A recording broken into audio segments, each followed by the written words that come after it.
Hey guys, how's it going? This is the Stupendous Wave, and in this video we are continuing the top 5 in the Jurassic Park series, and for this video we will be talking about, in my opinion, the top 5 underused dinosaurs in the Jurassic Park franchise.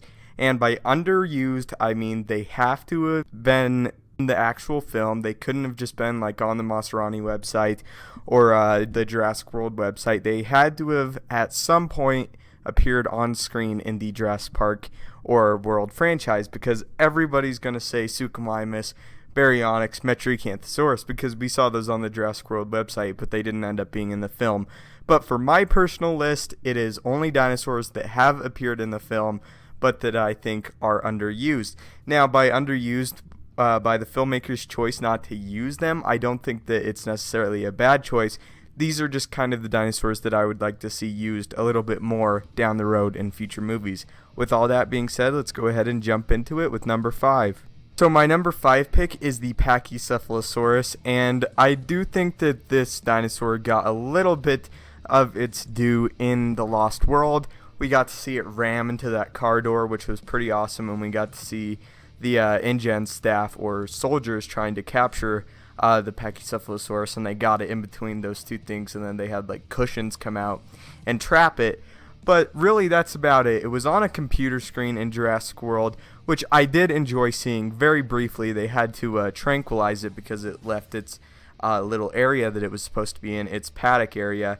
And I think that that's about it. Like, we never really have a real big sequence dedicated specifically to the Pachycephalosaurus, and we do have that big old long dinosaur chase sequence in The Lost World, but that also involves many other dinosaurs, not just the Pachys. And I think that having a sequence where people have to run away from a Pachy would definitely be pretty cool, because they're like not the friendliest herbivores in the world, as we saw in The Lost World. Actually, the guy was telling us about the Pachys on the screen. They're the guy that they had brought with them, their dinosaur expert, and I really liked that scene because he was explaining how the Pachys ram, and then we got to see it in action like right away. I thought that was a very interesting and cool scene.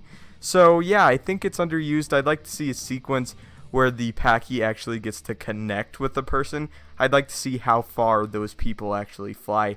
Also, I'd like to see two Pachys face off against each other, maybe just in the background or as our characters are running through like a Pachy habitat. I'd like to see two of them butt heads and see what that looks like. I'm sure it would be super brutal, but pretty awesome to see. So that's why the Pachycephalosaurus is my number 5 for the underused dinosaurs in the JP franchise. Let's move on with number 4. So for number 4, I have the Stegosaurus. Now again, The Lost World did a great job in implementing dinosaurs that we hadn't seen before and showing us what they could do. And the Stegosaurus is in there, but I feel like the scene in The Lost World, it really starts to get going, and I get into it with Sarah Harding, and she's being attacked by the Stegosaurus parents. But then I feel like the scene ends a little bit too early. I definitely would have liked to see more of that. I do like that all of our characters, Ian Malcolm and his little group, how they watch the Stegosaurus herd kind of walk past them. That's really, really cool right before they find Sarah Harding. But really, that's the only little piece of Stegosaurus that we got. And I do appreciate the Jurassic Park franchise giving some of the spotlight to some of the lesser-known dinosaurs, because everyone would assume that all of the most well-known dinosaurs would be showing up. Yes, we have Velociraptor and T-Rex, but the herbivores are kind of shoved aside a little bit, and I think that that's something that actually Jurassic World did very well with the Ankylosaur and showing us that. But as far as the Stegosaurus is concerned, there's only really one noteworthy scene with it, and I'd like to see it again. It being really my childhood favorite dinosaur, and I'm sure it's a lot of your guys' favorite dinosaur from your childhood as well. It's not my favorite dinosaur anymore. It might be one of my favorite herbivores, but as a kid, the Stegosaurus was just like the one that I always wanted. It had those beautiful plates, and it had the spiked tail. Just a magnificent animal, and I'd love to see more of it in the future. And of course, the Stegosaurus did appear in Jurassic World, but it was kind of more of a background dinosaur. I want more scenes with the dinosaurs in the forefront, and if I don't mention every scene that these dinosaurs are in, it's probably because the scene doesn't really revolve around them. So yes, my number 4 was Stegosaurus. Let's move on to number 3. My number 3 pick is the Dilophosaurus. Now, the Dilophosaurus has only appeared in one movie, and I totally, full-heartedly believed that the Dilophosaurus would appear in Jurassic World before we actually saw the film. Now, it did appear as a hologram, and the hologram looked great. I mean, it's really, really breathtaking, but I would have liked to see it in person. They mention it in Jurassic World. Jimmy Fallon actually talks about how the gyrosphere thing can stop Dilophosaurus venom or something to that effect. But it's really, really a great dinosaur. We got to see it attack Nedry, which is awesome, and it's a fan favorite for being in the series and the franchise. Very little. Nobody knew who the Dilophosaurus was until Jurassic Park came out. And then Jurassic Park came out, and everyone was like, that thing is creepy. Because you look at it, and it looks cute but menacing at the same time. And then once they go into attack mode and that frill opens up, that beautiful, beautiful frill opens up, and they spit that venom, they're just so creepy and crazy. And they have such an iconic sound effect when they scream.